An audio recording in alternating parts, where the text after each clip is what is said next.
In this video, I'll show you how you can go ahead and add stairs to your Airbnb description. First, I'll come here and click switch to hosting to access the hosting section. Now here you can go ahead and access your listings. Right here, you can click on these. You can see I have two listings right here.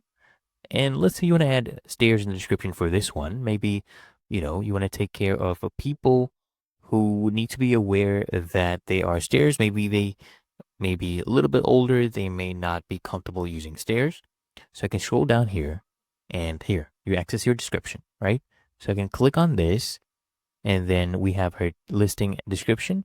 So I can come here and add this to my description as well. So I can say something like this. Let me go ahead and do this. Something like this has stairs or includes stairs in brackets. And then you can come here and click on save like that, okay?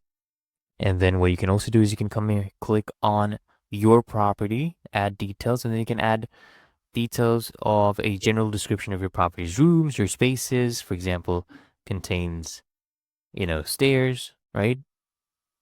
Things like that. And then you go ahead and add the rest of your general description. You can go ahead and save this, as you can see. And it's really that easy and simple. You can also add it here, other details to note that you would like guests to know before booking your space, right?